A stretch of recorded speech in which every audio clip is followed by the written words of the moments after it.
ಮತ್ತೊಂದು ಕಡೆ ರಾಜ್ಯ ಕಾಂಗ್ರೆಸ್ನಲ್ಲಿ ಸದ್ಯ ಸಚಿವರುಗಳ ಎರಡನೇ ಪಟ್ಟಿ ಹಾಗೂ ಖಾತೆ ಸಿಕ್ಕವರ ಖ್ಯಾತೆ ಇದರದ್ದೇ ಸದ್ದುಗದ್ದಲ. ಇವತ್ತು ಲೋಕೋಪಯೋಗಿ ಸಚಿವ ಸತೀಶ್ ಜಾರಕಿಹೊಳಿ ತಾವು ಕ್ರೀಡಾ ಇಲಾಖೆ ಕೇಳಿರೋ ಬಗ್ಗೆ ಮಾತನಾಡಿದ್ದಾರೆ. ಮತ್ತೊಂದು ಕಡೆ ಕಾಂಗ್ರೆಸ್ ಶಾಸಕರುಗಳು ದೆಹಲಿಯಲ್ಲಿ ಠಿಕಾಣಿ ಹೂಡಿ ಸಚಿವ ಸ್ಥಾನಕ್ಕಾಗಿ ತಮ್ಮ ಪಟ್ಟನ್ನ ಮುಂದುವರಿಸ್ತಾ ಇದ್ದಾರೆ. ಬನ್ನಿ ಅದಕ್ಕೆ ಸಂಬಂಧಪಟ್ಟ ರಿಪೋರ್ಟ್ ನೋಡ್ಕೊಳ್ಳೋಣ.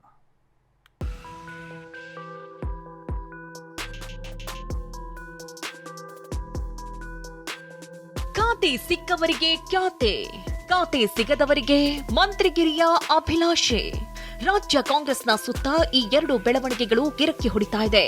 ಈಗಾಗಲೇ ಡಿಕೆ ಸಂಪುಟದಲ್ಲಿ 13 ಸಚಿವರಿದ್ದು ಎರಡನೇ ಪಟ್ಟಿಗಾಗಿ ಲಾಭಿ ಶುರುವಾಗಿದೆ. ಈ ನಡುವೆ ಖಾತೆ ಸಿಕ್ಕ ಮಂತ್ರಿಗಳು ತಮಗಿರುವ ಆಸೆಯನ್ನ ಹೊರಹಾಕ್ತಿದ್ದಾರೆ. ಈ ಹಿಂದೆ ಸಚಿವ ರಾಮಲಿಂಗಾರೆಡ್ಡಿ ಬೆಂಗಳೂರು ನಗರಾಭಿವೃದ್ಧಿ ಕೇಳಿದ್ರು. ಬೆಂಗಳೂರು ನಗರಾಭಿವೃದ್ಧಿ ಸಿಕ್ಕಿದ್ದ ಕೃಷ್ಣ ಬೈರೇಗೌಡ ಬಿಡಿಎಯನ್ನ ಯಾಕೆ ಒಳಗೊಂಡಿಲ್ಲ ಅಂತ ಪ್ರಶ್ನಿಸಿದ್ರು. ಕೆಎಚ್ ಮುನಿಯಪ್ಪ ಕೂಡ ಆಹಾರ ಇಲಾಖೆ ಬದಲಾಯಿಸುವಂತೆ ಕೇಳ್ತಿದ್ದಾರೆ. ಈ ನಡುವೆ ಸತೀಶ್ ಜಾರಕಿಹೊಳಿ ತಾವು ಹೆಚ್ಚುವರಿ ಖಾತೆ ಕೇಳಿರುವ ಬಗ್ಗೆ ಹೇಳಿದ್ದಾರೆ.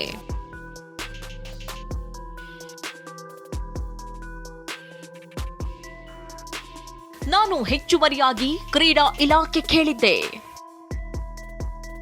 ಖಾತೆ ಕೊಟ್ಟಿದ್ರೆ ಕ್ರಾಂತಿ ಮಾಡ್ತಿದ್ದೆ ಎಂದ ಸತೀಶ್ ಜಾರಕಿಹೊಳಿ ಡಿಕೆ ಸಂಪುಟದಲ್ಲೀಗ ಲೋಕೋಪಯೋಗಿ ಸಚಿವ. ಆದರೆ ಸಚಿವ ಜಾರಕಿಹೊಳಿ ಹೆಚ್ಚುವರಿ ಇನ್ನೊಂದು ಖಾತೆಗಾಗಿ ಬೇಡಿಕೆ ಇಟ್ಟಿದ್ರಂತೆ. ಕ್ರೀಡಾ ಇಲಾಖೆ ಕೇಳಿದ್ದೆ, ಆ ಖಾತೆ ಕೊಟ್ಟಿದ್ರೆ ಕ್ರಾಂತಿ ಮಾಡ್ತಿದ್ದೆ. ಆದರೆ ಪರಮೇಶ್ವರ್ ಕ್ರೀಡಾ ಇಲಾಖೆ ಕೇಳಿರಬಹುದು ಅಂದಿದ್ದಾರೆ. ಹೆಚ್ಚುವರಿ ಕೇಳಿದ ಸ್ಪೋರ್ಟ್ಸ್ ಕೇಳಿದ್ದೀನಿ ನಾನು ಅಷ್ಟೇ.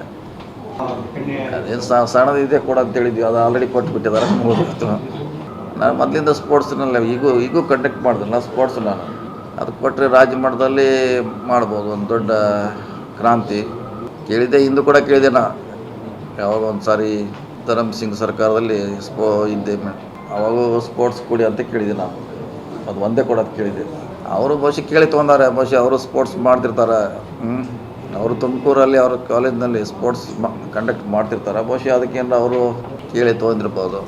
ಇದೇ ವೇಳೆ ಸಿದ್ದರಾಮಯ್ಯ ಹಾಗೂ ತಮ್ಮ ನಡುವೆ ಭಿನ್ನಾಭಿಪ್ರಾಯ ಮೂಡಿದೆ ಅನ್ನೋ ವಿಚಾರಕ್ಕೂ ಪ್ರತಿಕ್ರಿಯಿಸಿದ್ರು. ನಮ್ಮಲ್ಲಿ ಯಾವುದೇ ಗೊಂದಲ ಇಲ್ಲ ಅಂದ್ರು. ಅದು ಇದನ್ನೆಲ್ಲ ನಾವು ಹೇಳ್ತಾ ಮುಂಚಿಂದ ಹೇಳತ್ತೀವಿ. ನಾವು ಡೇ 1 ಹೇಳಿದ್ವಿ, ಅವರು ಹೇಳಿದ್ದಾರೆ, ಎಲ್ಲರೂ ಹೇಳ್ಯಾರ. ಇದರಲ್ಲಿ ಏನು ಪ್ರಶ್ನೆ ಬರೋದಿಲ್ಲ, ಇದು ಸಹಿ ಮಾಡಿಕೊಡುವಂಥ ಪ್ರಶ್ನೆ ಉದ್ಭವಿಸೋದಿಲ್ಲ.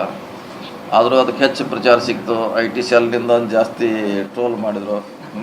ಒಂದು ಪಕ್ಷದ IT ಸೆಲ್ನವರು ಅದನ್ನು ಜಾಸ್ತಿ ಯುಟಿಲೈಸ್ ಮಾಡ್ಕೊಂಡ್ರೆ ಅಷ್ಟೇ ಒಂದು ವಾರ. ಮಹದೇವಪ್ಪ ಪರ ದಲಿತ ಸಂಘಟನೆಗಳ ಪ್ರತಿಭಟನೆ. ಹೀಗೆ ನೀಲಿ ಶಾಲು ಹಾರಾಡ್ತಾ ಇರೋ ಈ ದೃಶ್ಯ ಬೆಂಗಳೂರಿನದ್ದು.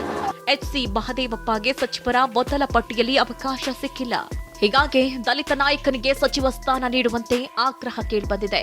ಕರ್ನಾಟಕ ರಾಜ್ಯ ದಲಿತ ಸಂಘಟನೆಗಳ ಒಕ್ಕೂಟ ಫ್ರೀಡಂ ಪಾರ್ಕ್ನಲ್ಲಿ ಪ್ರತಿಭಟನೆ ನಡೆಸಿದೆ. ಈ ವೇಳೆ ಮಾತನಾಡಿದ ಜ್ಞಾನ ಪ್ರಕಾಶ್ ಸ್ವಾಮೀಜಿ, ದಲಿತ ನಾಯಕರನ್ನ ನಾಶ ಮಾಡಿದ್ರೆ ನಿಮ್ಮನ್ನ ಸರ್ವನಾಶ ಮಾಡ್ತೀವಿ ಅಂತ ಕಾಂಗ್ರೆಸ್ಗೆ ಎಚ್ಚರಿಸಿದ್ದಾರೆ.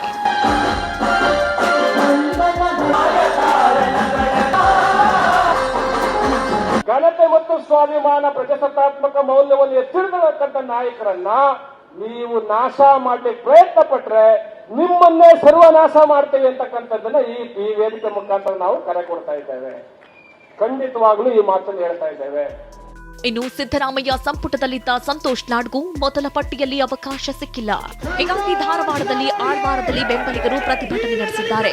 ಡಿಸಿಎಂ ಸ್ಥಾನದ ಜೊತೆಗೆ ಸಚಿವ ಸ್ಥಾನ ಕೊಡಿ ಅಂತ ಆಗ್ರಹಿಸಿದ್ದಾರೆ.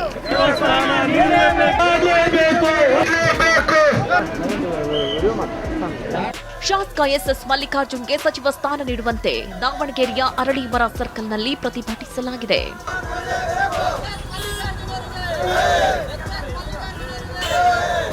ಇದು ರಾಜ್ಯದೊಳಗಿನ ಕಥೆಯಾದ್ರೆ ಅನೇಕ ಶಾಸಕರು ದೆಹಲಿಯಲ್ಲಿ ಬೀಡು ಬಿಟ್ಟಿದ್ದಾರೆ. ಬಳ್ಳಾರಿ ಜಿಲ್ಲೆಯ ಶಾಸಕರಂತೂ ನಮಗೆ ಸ್ಥಾನಮಾನ ಬೇಕು ಅಂತಿದ್ದಾರೆ. ನಮ್ಮ ಬಳ್ಳಾರಿ ಜಿಲ್ಲೆಯಲ್ಲಿ 5 ಜನ ಶಾಸಕರು ಗೆದ್ದಿದ್ದೀವಿ. ಬಳ್ಳಾರಿ ಯಾವತ್ತಿದ್ರೂ ಕಾಂಗ್ರೆಸ್ ಭದ್ರಕೋಟೆ. ಯಾರಿಗೂ ಒಂದು ಅವಕಾಶ ಮಾಡಿಕೊಡಿ ಅಂತೇಳಿ CM ಅವ್ರನ್ನಾಗಿರ್ಬೋದು, ನಮ್ಮ ಹೈಕಮಾಂಡ್ ಆಗಿರ್ಬೋದು ಒಂದು ಮನವಿಯನ್ನು ಮಾಡಿಕೊಂಡು ನಮ್ಮ ಜಿಲ್ಲೆಯಲ್ಲಿ ಯಾರಿಗೆ ಕೊಟ್ಟರು ಕೂಡ ಪರವಾಗಿಲ್ಲ, ಜಿಲ್ಲೆಗೆ ಸಚಿವ ಸ್ಥಾನ ನೀಡಬೇಕಂತ ನಮ್ಮ ಬೇಡಿಕೆ. ಯಾಕಂದರೆ ಮುಂದೆ ಬರೋಂಥ ದಿನಗಳಲ್ಲಿ 2028-29 ಚುನಾವಣೆ ದೃಷ್ಟಿಯಿಂದ ಇವತ್ತು ಬಳ್ಳಾರಿ ಜಿಲ್ಲೆಗೆ ಒಂದು ಸಚಿವ ಸ್ಥಾನ ಅವಕಾಶ ಕೊಟ್ಟರೆ ಇನ್ನುಳಿದ ಶಾಸಕರು ಕೂಡ ಸಚಿವ ಸ್ಥಾನ ನೀಡುವಂತೆ ಆಗ್ರಹಿಸಿದ್ರು. ದೇವರಾದಂಥ ಸನ್ಮಾನ್ಯ ಸಿದ್ದರಾಮಯ್ಯ ಸಾಹೇಬ್ರವರು ಅವ್ರಿಗೆ ಎಲ್ಲ ಮನವರಿಕೆ ಇದೆ, ಸೂಕ್ತ ಸಂದರ್ಭದಲ್ಲಿ ಸೂಕ್ತ ತೀರ್ಮಾನವನ್ನು ತೆಗೆದುಕೊಳ್ತಾರೆ ಅಂತಕ್ಕಂಥ ಮಾತು ಹೇಳಲಿಕ್ಕೆ ಬಯಸ್ತಾ ಇದ್ದೀನಿ. ಇವತ್ತು ಏನು ಪ್ರಜಾಪ್ರಭುತ್ವ ವ್ಯವಸ್ಥೆಯಲ್ಲಿ ಇವತ್ತು ಏನು ಸಚಿವ ಸ್ಥಾನ ಇರ್ಬೋದು, ಇನ್ಯಾವುದೇ ಅಧಿಕಾರ ಇರ್ಬೋದು, ಕೇಳಿದಾಗ ಮಾತ್ರ ಕೊಡ್ತಾರೆ. ಖಂಡಿತ ವಿಶ್ವಾಸ ಇದೆ. ಯಾಕೆಂದರೆ ಈಗಾಗಲೇ ಕೂಡ 3 ಜಿಲ್ಲೆಗಳಲ್ಲಿ ಕೂಡ ಸಚಿವ ನೀಡಬೇಕು ಅಂತೇಳಿ ಅನೇಕ ಮುಖಂಡರು, ಹಿರಿಯರು ಮತ್ತು ಸಮಾಜದ ಹಿರಿಯರು, ಪಕ್ಷದ ಕಾರ್ಯಕರ್ತರು, ಮುಖಂಡರುಗಳು ಎಲ್ಲರೂ ಕೂಡ ಒತ್ತಾಯ ಮಾಡ್ತಾ ಇದ್ದಾರೆ. ಸಚಿವರ 2ನೇ ಪಟ್ಟಿ ಯಾವಾಗ ಬರುತ್ತೆ, ಆ ಪಟ್ಟಿಯಲ್ಲಿ ಯಾರಿಗೆಲ್ಲ ಅವಕಾಶ ಸಿಗುತ್ತೆ ಅನ್ನೋದ್ರತ್ತ ಕೈ ಶಾಸಕರ ಚಿತ್ತ ನೆಟ್ಟಿದೆ. Bureau report, TV9.